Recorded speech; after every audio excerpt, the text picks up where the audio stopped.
Hello, this is God's Living Sacrifice, and I'm GLS. I'm going to talk today about something that is kind of different. And not that I believe in dreams and interpreting dreams, but I've had a series of dreams the last couple months. And today, when I started thinking about those dreams, it reminded me so much of what's going on here in the United States.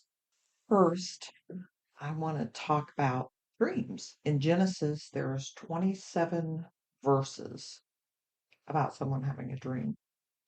A lot of them were the ones that Joseph interpreted. And Acts 2:17 says that it shall come to pass in the last days, says God, that I will pour out my spirit on all flesh. Your sons and daughters shall prophesy, your young men shall see visions, and your old men shall dream dreams.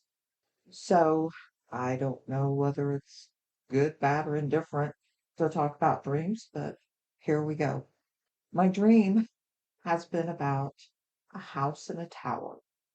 When you climbed up the steps kept getting narrower and narrower until it was very difficult to get through into the house. But you could do it. And when you go in this house, it was a beautiful house, a strong house. There were knickknacks, statues, papers, books, antique furniture, beautiful hardwood floors. It was just a beautiful house. And as you went through the house to the back, there was a bridge out to a tower. It was a beautiful tower. And I walked down the bridge to the tower and walked up to the tower, and I thought how safe I felt. And you could see everywhere out the top of the tower. And I thought, this is a beautiful, beautiful place. And that was the end of my dream. Didn't think anything of it. My next dream, I'm going into the same house, but it's easier to get into the house. But when I got in there, things were deteriorating and there was cobwebs and it hadn't been taken care of. And I went to the tower, and the way to get to the tower was kind of falling apart, but you could still get there. But when I got to the tower, I still felt that strength, love. I just loved being there. Then last night, I dreamed that I was going to the same place. It was wide open. You could walk right in. But when we got there were other people with me, and I was trying to tell them about this beautiful tower and that they needed to see this tower. But when we got there were holes in the floors, there was graffiti on the walls, statues and stuff had been broken, the papers were thrown everywhere, cobweb, dust. It was horrible.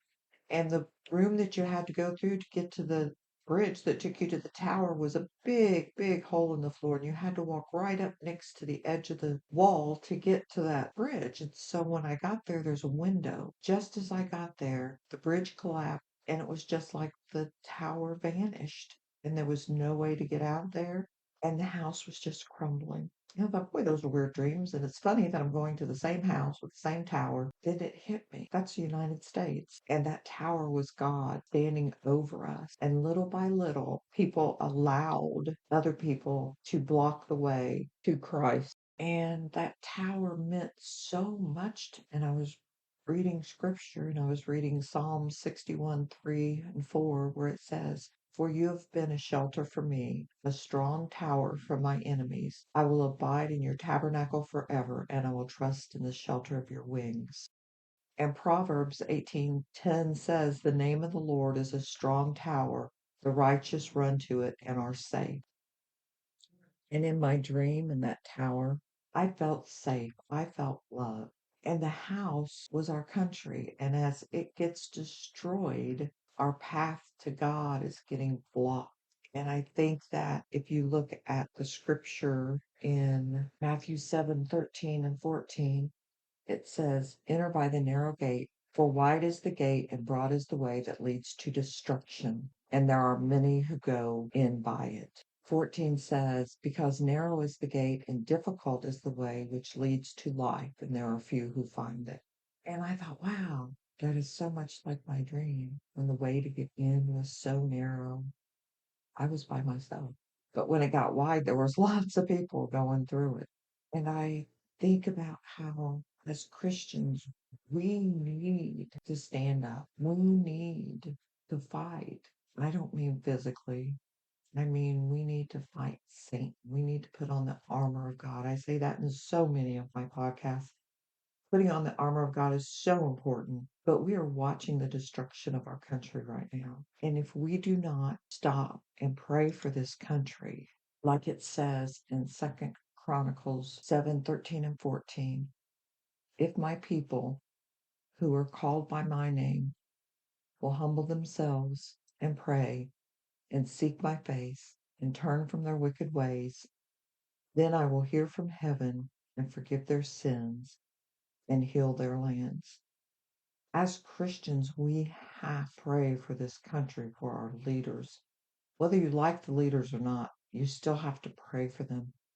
Growing up, my father told me one time, in fact, it was when President Kennedy was killed, and I was only 10, and my dad was crying. And I said, "But Daddy, you didn't like him." And he said, there's one thing you must remember. You don't have to like the man who is the president, but you have to respect the office. And I've always remembered that. You have to respect the office. So we must pray for all of our leaders, good or bad. We still need to pray for them.